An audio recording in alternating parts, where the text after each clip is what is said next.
Welcome to Smart Shala. Today we will discuss about soaps and detergents, which is the part of chapter carbon and its compound. It is the last part of this chapter, carbon and its compound, which is the fourth chapter of 10th class chemistry. तो any substance, जैसे हम soaps and detergents की बात कर रहे हैं, तो soap and detergents किसको बोलते हैं कि any substance which has cleansing action with water is called a detergent. हम उसको डिफाइन कर सकते हैं कि any substance which has cleansing action with water is called a detergent. यानी कि जिस सब्सटेंस में क्लीन करने की एबिलिटी होती है, वाटर के साथ किसी भी चीज को क्लीनिंग की एबिलिटी होती है, जैसे क्लॉथ की बात करें, गंदे कपड़े हैं, डर्ट है, ग्रीस है, ऑयल है, तो उसको क्लीन करने की एबिलिटी जिसमें होती है वाटर के साथ, उसे कहते हैं डिटर्जेंट. तो हमारे पास दो तरह के डिटर्जेंट्स होते हैं. एक होते हैं सोपी, एक डिटर्जेंट्स कहलाते हैं सोपी, एक डिटर्जेंट्स कहलाते हैं नॉन सोपी. तो सोपी डिटर्जेंट्स को हमने नाम दिया है सोप्स, और नॉन सोपी डिटर्जेंट्स को सिंपली हम सिंथेटिक डिटर्जेंट्स बोलते हैं या खाली डिटर्जेंट्स बोला जाता है उनको. तो देखेंगे सबसे पहले सोप के बारे में. Soaps are the salt of long chain carboxylic acid. जो हमने देखा था पिछले सेक्शन में, देखा था पिछले वीडियो में, हमने देखा था कि सॉल्ट्स बनते हैं, कुछ सॉल्ट्स बनते हैं जिसकी long chain carboxylic acid, sodium salts of carboxylic acid बनते हैं. जब ईस्टर को अगर हम सोडियम हाइड्रोक्साइड के साथ रिएक्ट कराएं तो उससे सोडियम एसीटेट बनाया था हमने. तो इसी तरह का अगर सोडियम एसीटेट, वो तो एक सिर्फ इथीन से बना था, लेकिन अगर ऐसा एक लॉन्ग चेन हाइड्रोकार्बन का सोडियम सॉल्ट हो तो वो कहलाता है सोप. तो it is the sodium salt of long chain carboxylic acid. तो उसमें हमने बनाया था. तो सोप्स, दो तरह के सोप्स हैं. एक होते हैं सोडियम स्टीयरेट, एक होते हैं सोडियम पैल्मिटेट. जो सोडियम स्टीयरेट होता है उसके अंदर लॉन्ग चेन जो हाइड्रोकार्बन है वो है C17H35. तो इसका सोडियम स्टीयरेट का पूरा फॉर्मूला है C17H35COONA. तो इसका जो ये C17H35 वाला पार्ट है वो है इसका हाइड्रोकार्बन पार्ट, और COONA उसका आयनिक पार्ट है. तो ये it is the salt of long chain saturated fatty acid called stearic acid. Stearic acid का सॉल्ट है long chain saturated, and this is long chain saturated fatty acid. ये जो stearic acid है वो long chain saturated fatty acid है, उसका salt है ये. इसी तरह सोडियम पैल्मिटेट जो है वो salt of long chain saturated fatty acid called palmitic acid. ये भी long chain saturated fatty acid का सॉल्ट है, सोडियम पैल्मिटेट भी. तो इसका फॉर्मूला बन जाता है C15H31COONA. तो हम देखेंगे C15 कार्बन एटम्स वाले चेन का बना है ये. तो इसका भी हाइड्रोकार्बन पार्ट है C15H31, और इसका आयनिक पार्ट है COONA. तो हम देखेंगे कि सोप जो है वो एक्चुअली एक सॉल्ट है जो कि स्ट्रॉन्ग बेस और वीक एसिड से बना है. तो जो स्ट्रॉन्ग बेस और वीक एसिड से कोई भी salt strong base and weak acid से बनता है, वो होता है बेसिक इन नेचर. तो सोप जो है वो भी बेसिक इन नेचर होता है, and it turns red litmus to blue. तो इसका मैन्युफैक्चर कैसे होता है कि कोई भी एनिमल फैट या वेजिटेबल फैट वो लिया जाता है, कोई भी एनिमल फैट या वेजिटेबल फैट लिया जाता है, क्योंकि वो नेचुरल ईस्टर्स होते हैं. Animal fats and vegetable fats are natural esters. इनको फिर हीट किया जाता है विद सोडियम हाइड्रोक्साइड. हमने ईस्टर्स को सोडियम हाइड्रोक्साइड के साथ हम रिएक्ट कराते होते थे सॉल्ट बनाने के लिए. तो ये एक ईस्टर होते हैं, एनिमल फैट्स और वेजिटेबल ऑयल। इनको सोडियम हाइड्रोक्साइड के साथ मिक्स करके हीट किया जाता है एंड उससे बनता है sodium salt of higher fatty acid. उससे जो सॉल्ट बनता है वो कहलाता है सोप एंड साथ में इसके बनता है ग्लिसरॉल। तो हम इसको एक इक्वेशन दे सकते हैं कि when fat is reacted with sodium hydroxide and in presence of heat it is converted to soap and glycerol। हम इस तरह से बोल सकते हैं। तो जो सोप बना और ये जो प्रोसेस हुआ, this is also called hydrolysis of fat with alkali. Alkali है सोडियम हाइड्रोक्साइड और उसका हमने हाइड्रोलिसिस किया फैट का। हमने ऑयल के साथ सोडियम हाइड्रोक्साइड रिएक्ट कराया था in presence of heat, that is called hydrolysis of fat with alkali. And this process of making soap bye hydrolysis of fat with alkali is called saponification. ये जो process है जिसमें हमने fat को alkali के साथ हाइड्रोलिसिस कराया जिससे कि सोप बना हमारा, this process is called saponification. तो सोप प्रिपरेशन में जब लैब में सोप प्रिपेयर किया जाता है तो उसके अंदर कॉमन सॉल्ट भी ऐड किया जाता है। कॉमन सॉल्ट मेनली ऐड किया जाता है जब लैब प्रिपरेशन किया जाता है सोप का।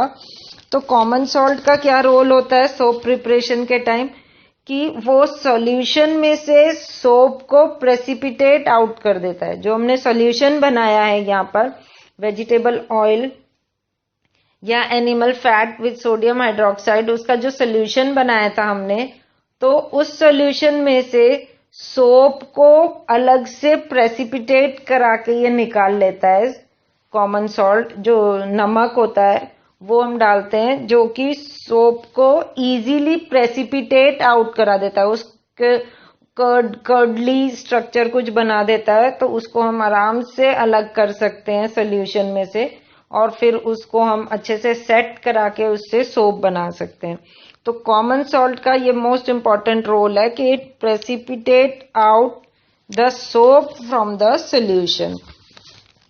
तो सोप का स्ट्रक्चर कैसा बन गया, जैसे हमने कहा था लॉन्ग चेन, उसका it is a salt of long chain fatty acid, sodium salt of long chain fatty acid. तो सोडियम सॉल्ट है तो यहाँ पर इसका एक हाइड्रोकार्बन पार्ट है, ये जो रेड वाली लाइंस है ये हाइड्रोकार्बन पार्ट बता रही है सोप का, और इसका जो आयनिक पार्ट है वो ये है Na पॉजिटिव, ये वाला उसका आयनिक पार्ट है। ये ब्लैक कलर से आयनिक पार्ट दिखाया हमने।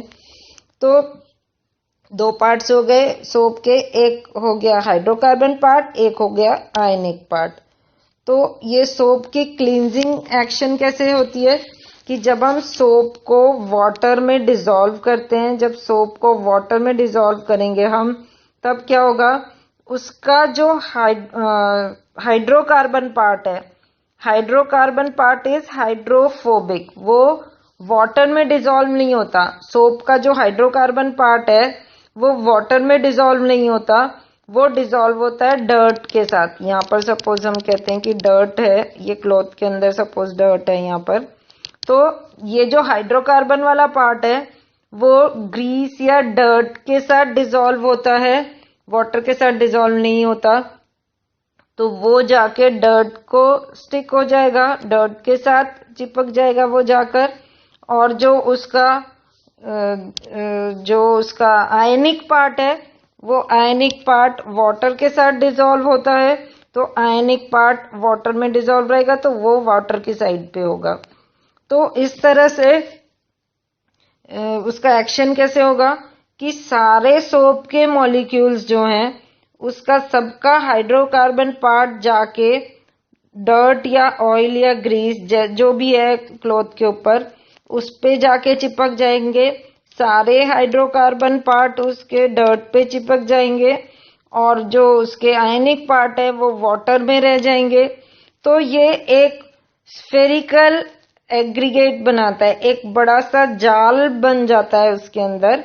और उसमें क्या होता है, जब हम फिर जब हम क्लॉथ को रिंस करते हैं, एजिटेट करते हैं, जब हम क्लॉथ को अच्छे से रगड़ते हैं पानी के अंदर, तो ये जो स्फेरिकल एग्रीगेट बना है, इसका नाम होता है मिसेल। इसको कहते हैं मिसेल, MISCELLE। ये है मिसेल। तो जब भी हम सोप को वाटर में डालेंगे, सारा हाइड्रोकार्बन पार्ट डर्ट पे चिपक जाएगा, सारा आयनिक पार्ट वाटर में रह जाएगा, और वो एक स्फेरिकल एग्रीगेट बनाएंगे, एक बड़ा सा जाल बना देंगे डर्ट के ऊपर। और जब हम क्लॉथ को अच्छे से रगड़ेंगे तो वो क्लॉथ में से ये जो सोप है, वो क्लॉथ का जो डर्ट है उसके ऊपर जो मिसेल बनाया है, उस मिसेल को लेके पानी में आ जाएगा। और उसके बाद जब हम क्लॉथ को रिंस करेंगे, उसको साफ पानी में से निकालेंगे, तो वो डर्ट वहां से हट जाएगी क्लॉथ के ऊपर से। तो ये उसका क्लींजिंग एक्शन होता है। तो हम उसको बता भी सकते हैं कि हाइड्रोकार्बन पार्ट इज हाइड्रोफोबिक, तो it is soluble in dirt. And hydrophobic मतलब उसको वाटर को रिपेल करता है। वो हाइड्रोफोबिक यानी वाटर उसको पसंद नहीं है, हाइड्रोकार्बन पार्ट को। उसको पसंद है ग्रीस, तो वो ग्रीस पे चिपक जाता है जाके। एंड जो आयनिक पार्ट है वो हाइड्रोफिलिक कहलाता है। हाइड्रोफिलिक यानी वो वाटर को पसंद करता है, उसका आयनिक पार्ट। तो वो वाटर के साथ अटैच हो जाता है। तो इससे एक ये मिसेल बन जाता है, या हमने ये मिसेल बना के दिखाया। ये सेंटर में जो ग्रे वाला पार्ट है ये डर्ट है, और ये रेड वाला जितनी लाइंस है वो हाइड्रोकार्बन पार्ट ऑफ सोप है, और ये जो ब्लैक वाला पार्ट है ये आयनिक पार्ट ऑफ सोप है। तो आयनिक पार्ट जो है वो वाटर में रहता है, और हाइड्रोकार्बन पार्ट वो डर्ट पे चिपक जाता है। और जब हम क्लॉथ को अच्छे से एजिटेट करते हैं, उसको अच्छे से रगड़ते हैं, तो वो उसको डर्ट को एंट्रैप करके मिसेल जो है वो वाटर में आ जाता है और क्लॉथ को क्लीन कर देता है। तो ये तो इस तरह से क्लींजिंग एक्शन होती है सोप की। पर उसके कुछ लिमिटेशंस हैं कि अगर हार्ड वाटर में सोप को हम यूज करते हैं, हार्ड वाटर का मतलब हार्ड वाटर में होते हैं कुछ कैल्शियम एंड मैग्नीशियम सॉल्ट्स। तो जब हम हार्ड वाटर में सोप को यूज करने लगते हैं, तो ये जो कैल्शियम एंड मैग्नीशियम सॉल्ट्स हैं वो उसके सोप के क्लींजिंग एक्शन को इंटरफेयर करते हैं। यानी कि वो इस तरह से मिसेल को फॉर्म कराने के लिए हमें सबसे पहले हार्ड वाटर के कैल्शियम एंड मैग्नीशियम सॉल्ट्स को हटाना पड़ता है। तो हार्ड वाटर के कैल्शियम एंड मैग्नीशियम सॉल्ट्स को पहले हटाएगा सोप, उसके बाद वो क्लींजिंग एक्शन स्टार्ट कर सकता है। तो हार्ड वाटर के कैल्शियम एंड मैग्नीशियम सॉल्ट्स को हटाने के लिए बहुत सारा अमाउंट ऑफ सोप जो है वो वेस्ट हो जाता है। कैल्शियम एंड मैग्नीशियम सॉल्ट को हटाने में काफी सारा सोप वेस्ट हो जाता है। तो उसके बाद ही वो अपना एक्शन शुरू कर सकता है। तो होता ये है कि जब सोप हार्ड वाटर में हम डिसॉल्व करते हैं, तो कैल्शियम एंड मैग्नीशियम सॉल्ट के साथ मिक्स होके वो एक इनसॉल्युबल स्कम बना लेता है। इनसॉल्युबल स्कम मतलब ऐसे कुछ प्रेसिपिटेट सा बन जाता है, कर्ड की तरह कुछ प्रेसिपिटेट बन जाता है। तो वो इनसॉल्युबल स्कम इंटरफेयर करता है सोप के क्लींजिंग एक्शन को। एक तो क्लींजिंग एक्शन को वो इंटरफेयर करता है, सोप की एबिलिटी कम हो जाती है क्लीनिंग की, और दूसरा large amount of soap waste हो जाता है वो स्कम बनने में। और एक और लिमिटेशन ये है कि ये जो स्कम है वो जिस क्लॉथ को हमने वॉश करने के लिए रखा होता है, ये स्कम उस क्लॉथ के ऊपर पूरा स्टिक हो जाता है और क्लॉथ को और डर्टी कर देता है। तो उसको क्लीन करने में फिर और ज्यादा सोप जाता है। तो और सोप इसी वजह से, स्कम बनने की वजह से सोप हार्ड वाटर में लादर नहीं बना सकता, झाग नहीं बना पाता। जब भी किसी क्लॉथ को क्लीन करना हो तो उसकी क्लीनिंग के लिए झाग बनना बहुत जरूरी है। तो सोप ये झाग बनने नहीं देता हार्ड वाटर में, हार्ड वाटर ये झाग बनने नहीं देता सोप के। तो उससे क्लीनिंग एक्शन जो है उसकी वो कम हो जाती है, और एक तो स्लो हो जाती है क्लीनिंग, उसकी एबिलिटी कम हो जाती है, ज्यादा टाइम लगता है क्लॉथ को क्लीन करने में, ज्यादा सोप वेस्ट होता है। तो इस तरह से सोप हार्ड वाटर में नॉट सुटेबल फॉर वॉशिंग हो जाता है। तो उसके लिए हम क्या कर सकते हैं, हम यूज कर सकते हैं डिटर्जेंट्स हार्ड वाटर में, क्योंकि detergents are also called soapless soaps. Soapless soaps इसलिए कहते हैं उनको क्योंकि उनका क्लींजिंग एक्शन तो बिल्कुल सोप की तरह होता है, पर उसके अंदर सोप की तरह सोडियम स्टीरेट्स वगैरह सॉल्ट्स नहीं होते। जैसे सोप के यूजुअल सॉल्ट्स होते हैं, सोडियम स्टीरेट, सोडियम पैल्मिटेट, ऐसे उसके अंदर सॉल्ट्स नहीं होते।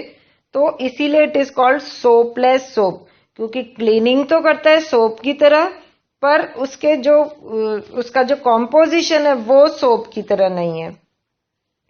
तो डिटर्जेंट बेटर क्लीनिंग करते हैं उसके साथ, क्योंकि हमने कहा हार्ड वाटर के साथ सोप यूज नहीं कर पाते, तो इसीलिए हम कहते हैं कि हम डिटर्जेंट से हार्ड वाटर को में वॉश कर सकते हैं क्लॉथ, क्योंकि उसके अंदर स्कम नहीं बनता। डिटर्जेंट्स जो हैं वो हार्ड वाटर के साथ वो इंसॉल्युबल वाला स्कम नहीं बनाते कैल्शियम मैग्नीशियम सॉल्ट्स के साथ मिलके, और उसकी वजह से वो बहुत अच्छा झाग दे पाते हैं।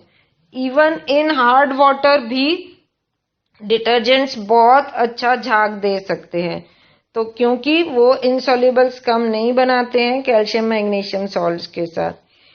तो एक्चुअली डिटर्जेंट का कॉम्पोजिशन क्या है, detergents are sodium salt of long chain benzene sulphonic acid.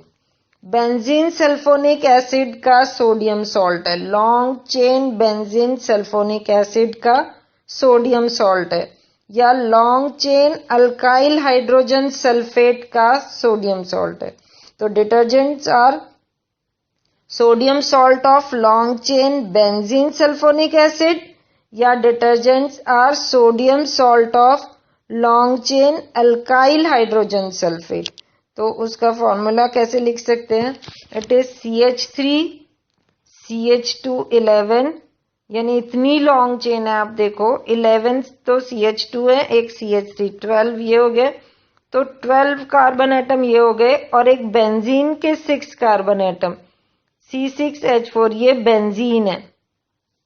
तो बेंजीन के कार्बन 6 और 11 ये कार्बन और 12 ये, टोटल 18 कार्बन एटम का तो ये लॉन्ग चेन है। और बेंजीन सल्फोनिक एसिड इसमें ये वाला जो पार्ट है वो हाइड्रोकार्बन पार्ट है, और जो SO3Na है ये इसका आयनिक पार्ट है।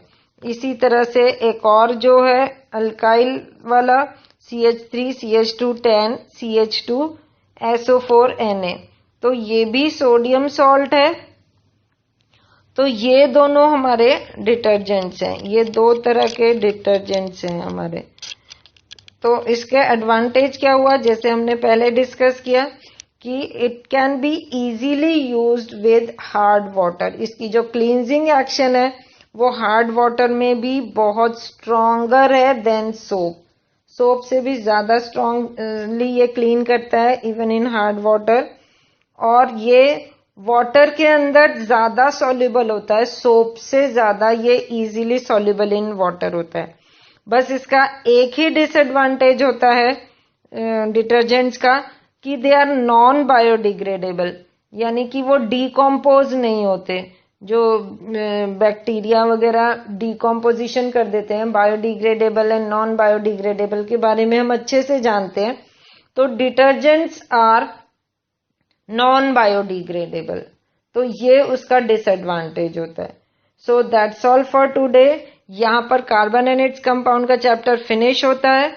इस पूरे चैप्टर में आपको कुछ भी अगर समझ नहीं आया तो आप मुझे कमेंट बॉक्स में लिख कर दीजिए।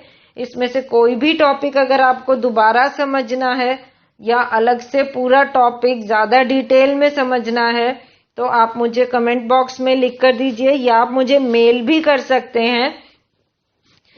और अगर इसके अलावा कोई और चैप्टर आपने समझना है, इसके अलावा मैथ्स का, फिजिक्स का, बायो का कोई और चैप्टर आपने पहले समझना है, तो उसके लिए भी आप मुझे कमेंट कर सकते हैं या ईमेल कर सकते हैं। और आप एक बार चैनल को सब्सक्राइब कर दीजिए ताकि आपको लेटेस्ट अपडेट्स मिलते रहेंगे। मैं डेली इसमें से 9th और 10th के all the subjects of science and maths के वीडियोस अपलोड करती रहूंगी, तो आपको उन वीडियोस का अपडेट मिलता रहेगा अगर आप सब्सक्राइब कराएंगे चैनल को। तो आप एक बार चैनल को सब्सक्राइब करा दीजिए, तो आपको सारे टॉपिक, सारे chapters of science and maths 9th 10th या आपको किसी और क्लास का भी कुछ भी समझना है, 9th 10th 8th 7th 6 किसी भी क्लास का मैथ्स और साइंस के बारे में कोई भी टॉपिक, कोई भी चैप्टर आपने पढ़ना है, तो आप मुझे कमेंट बॉक्स में लिखिए या आप मुझे मेल कर दीजिए। So that's all for today. Keep watching the videos. Thanks a lot.